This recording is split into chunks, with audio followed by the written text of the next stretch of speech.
Entonces he seguido muy atentamente desde el franquismo mi preparación intelectual, no digo que filosófica porque es una palabra pretenciosa, pero sí la preparación intelectual de cómo han resuelto el tema del pago de los impuestos los hombres, grandes hombres, que han podido abordarlo. Y yo estaba pensando entonces, pues, que así como, pensaba que así como hay una grandísima literatura filosófica, esta sí, sobre la condena del tirano, sí, incluso en los grandes, que está justificado el tiranicidio, en los grandes filósofos. Sí, en hasta toda la tradición escolástica española. Hasta la escolástica. Y de Santo Tomás. Sí, sí.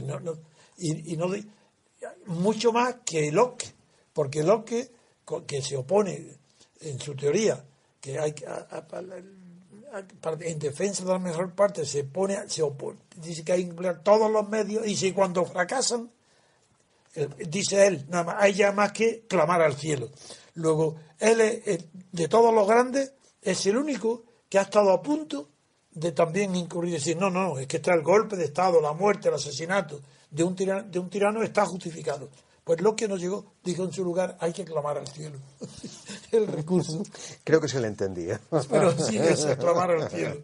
Bien, pues estudié el tema y me di cuenta, primero, que el antecedente grandísimo y ejemplo histórico de cómo la abstención fiscal, abstenerse de pagar el fisco, hay veces en que se constituye en obligación moral, la da el abate Sieyes, reunido en la Asamblea, el que no se llamaba Nacional.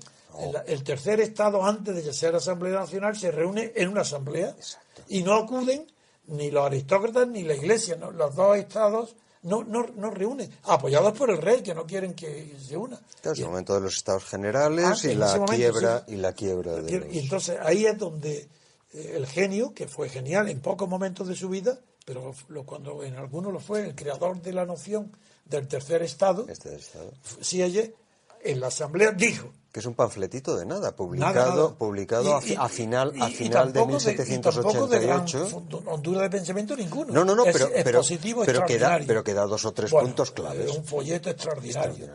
Bueno, pues ahí Sieyes dice al rey y a las dos órdenes, a la primera y la segunda, le dice, si en el plazo de... me parece que no fijó plazo. Si no se reúne aquí las dos órdenes y para votar por cabeza, a esta asamblea, le llama por primera vez se constituirá en nacional, que no lo era, exacto, y va a pedir a los franceses que no paguen impuestos. Exacto. ¡Qué maravilla! Bueno, antes de las 24 horas ya estaban reunidos todos allí, asustados. El rey el primero. Segundo ejemplo, filosófico, Thoreau. Pertenece al círculo de Condorcet, como que sabes, de Emerson, que es el grupo de la filosofía trascendental americana, que es una versión del kantismo, bastante buena, pero distinta, no es igual.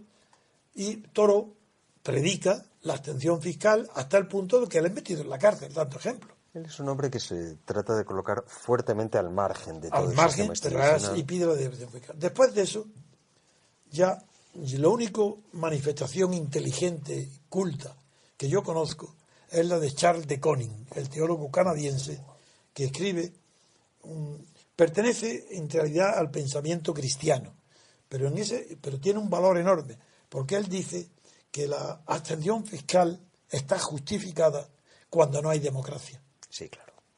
Es decir, si no hay democracia, si no sabemos que los impuestos que pagamos están bien administrados, que serán justamente pagados, pues ya la obligación moral de la Iglesia... En ese punto dejan de ser impuestos y pasan a ser exacciones. Exactamente. Y la obligación moral de la Iglesia arranca de la frase atribuida a Dios lo que es del Dios y al César lo que es del César, que es el tributo. Y el pintor, el inventor de la pintura renacentista, Masaccio, tiene un cuadro que se llama El pago del tributo, que es impresionante. Es donde Cristo le dice a Pedro, porque viene un publicano a cobrarle el tributo.